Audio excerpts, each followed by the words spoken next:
Yo, what is up? And today, if you stick around till the end of this video, I'm going to show you exactly how to come up with an ideal creator profile for your e-commerce brand so you can find the best fit influencers consistently week on week.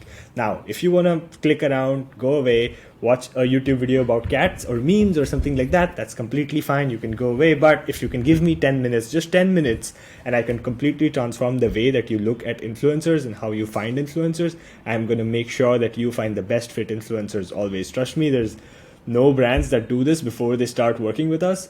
And when they do, when we do this exercise with them, it transforms the way they look at influencers for their business. So stick around till the end. Ideally, you have this sheet opened up. If you don't worry about it. Just leave a comment or something and I can send it to you.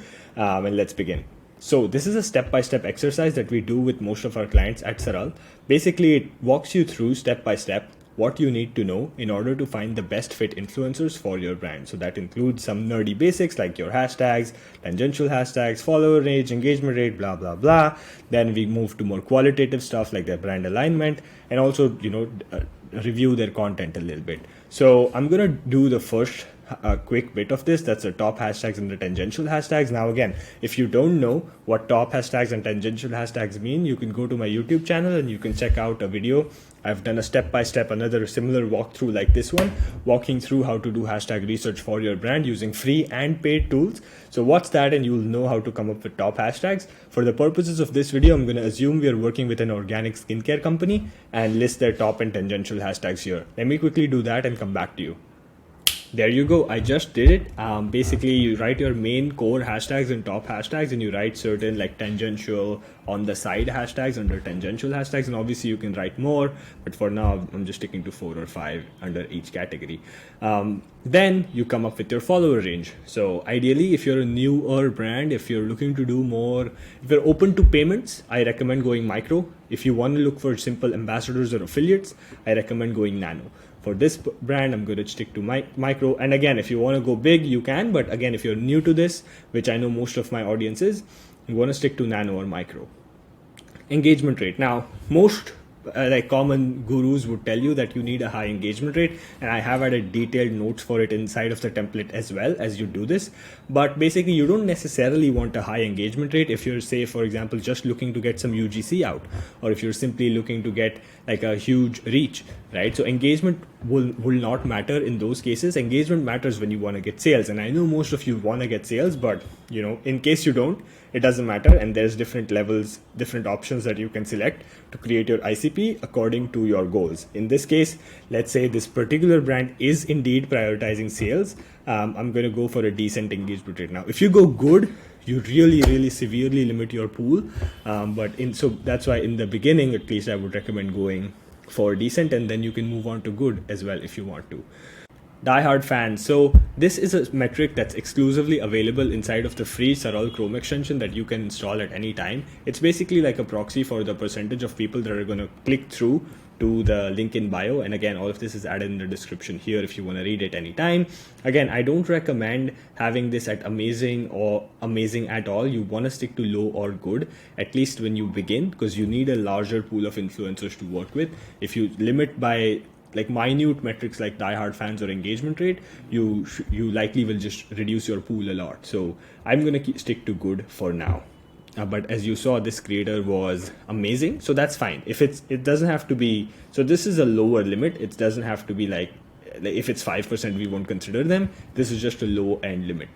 Now, activity types. Now, some influencers, they are very good at doing reels. Some influencers never do reels. Some influencers are always on their stories. Some influencers really good at YouTube shorts. So you want to make sure that your kind of product can fit inside of the content that they're doing. Now, usually, again, this does not matter that much, but it's always good to have this honed down because it helps you select and refine the influencers that you're going to work with. So let's say in the skincare brand's case, we want reels made and we want stories primarily. We don't not want posts. It's just that these types of placements perform better, so we prefer those. Growth rate, again, don't sweat too much about growth rate. It's just a normal growth rate is fine, unless you just super really want to go after someone who's like going viral, which I don't recommend because that's not reliable. We just say stick to a normal growth rate. Authenticity is something that you can find if you're looking at creators inside of SARAL. You can filter by authenticity. Again, I would say stick to high or decent, not necessarily best, because best just limits your pool by a lot. Authenticity, I'm going to go decent. And again, most micro influencers, because we are in this range, don't necessarily have a lot of bot followers or fake followers, so it doesn't matter. You should link your hashtags research document here. This is the other video that I referenced at the beginning of this video. So this is just for reference later on. So you can go to that doc, find more hashtags, add them here, and so on. Platform, again, I recommend sticking to Instagram when you start, unless your audience is exclusively on YouTube or TikTok. More details have been added in the notes here. Next, you want to look at brand alignment. So what is the theme of their content? Now this is now we're getting into interesting stuff. We've done all the basics, right? Now let's get into the interesting stuff. What's the theme of their content? Now every influencer is very likely to fall in one of these categories. If you come up with another category, please let me know and I'm going to add it. But so far from what we've seen, we've come up with these 6 categories. Usually they're a lifestyle creator. They're like just posting their day to day. Here's what I do, that kind of stuff.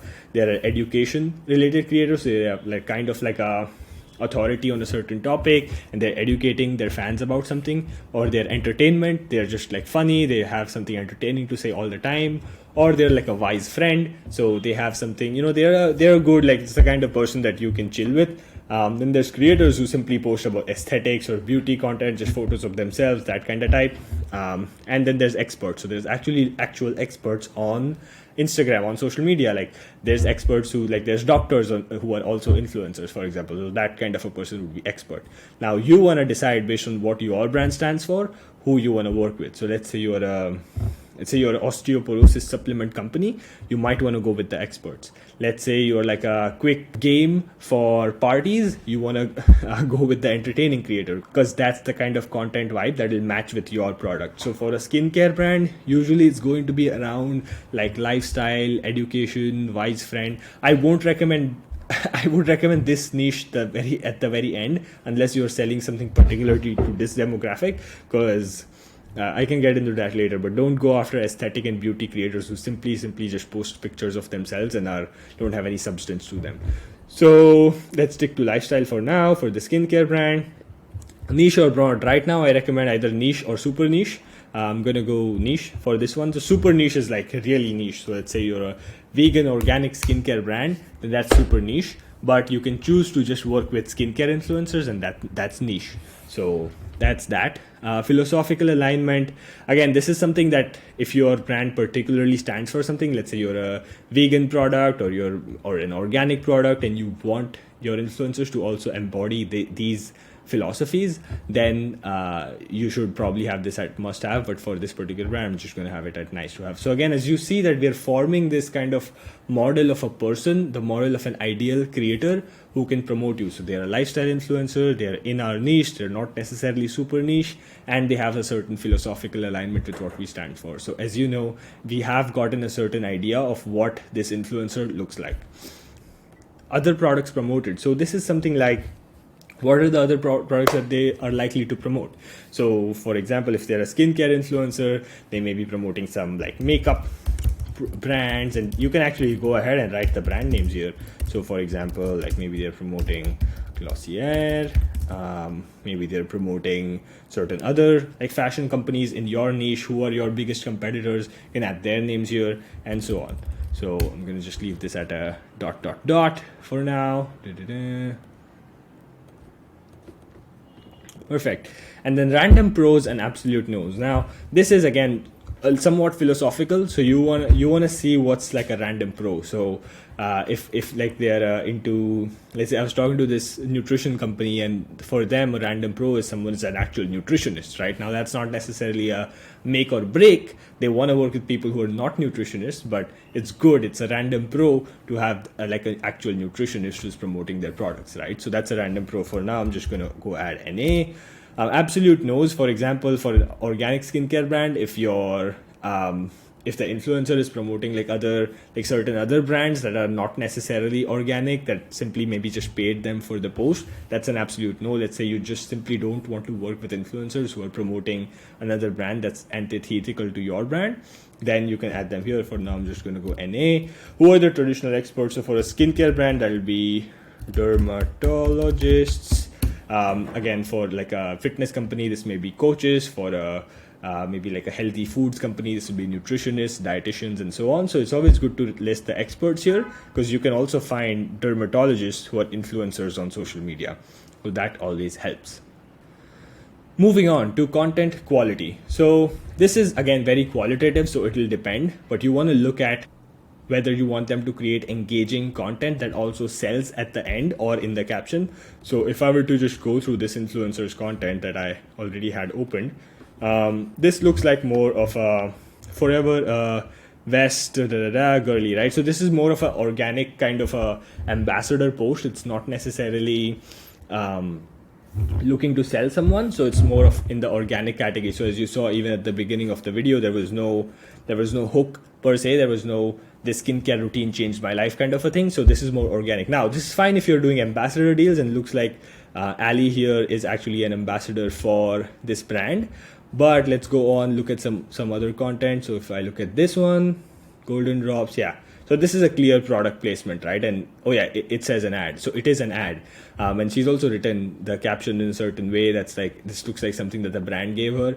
So a paid partnership. Yeah, perfect. So you want to look at their content and see if they're doing more organic stuff or they're doing more ad stuff. And you want to make sure that, hey, this is the kind of content that we want. Maybe you want ads, maybe you want organic, maybe you want like super salesy, like, hey, this skincare brand changed my life or got rid of my acne problem or whatever, right? If you want that, then you want to make sure that you mention it.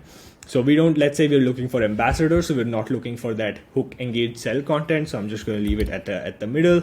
Organic placements we want more of, so we want to go after influencers who are used to doing more ambassador type content. Charisma and connect. So basically this is again very qualitative. So if I go to this ambassador post and I look at their comments, looks like this influencer is saying heart, heart, heart.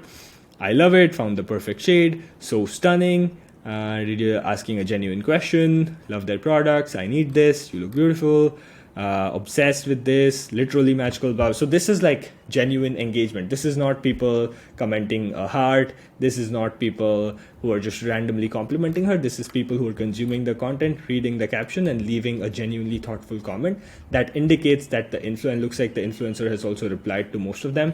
That means that they have an organic connect with their audience. That matters to us. So I'm going to check this box and I'm going to say, yes, we want to find influencers who have the charisma and connect that we are looking for. Next, would your customers consume this? So for example, everything can be right, but if your customers are not following this influencer, it's not a game anymore, right? That's not someone you want to work with. So basically, for example, if let's say you're a anti-aging brand selling to women over the ages of 50, and you're looking at a TikTok influencer who fits all of these boxes, but like your customers are not on TikTok looking at her content, so it doesn't fit. So you want to make sure that like every influencer that you work with checks this particular box. This is very, very important. Opinionated. Now this is another people may hate me for saying this, but you want to work with opinionated influencers. You don't want to shy away from the right controversy. This is because if your brand truly honestly stands for something, you're polarizing the market. You're saying you have a very unique message, which means that you are gonna, like, some people are gonna hate you and some people are gonna love you. So you want to actually work with influencers who have a certain voice, who also are a little bit opinionated, which means you can align with them and they can push your product. So it's always good to have opinionated influencers, but if you don't want that, you can leave this unchecked.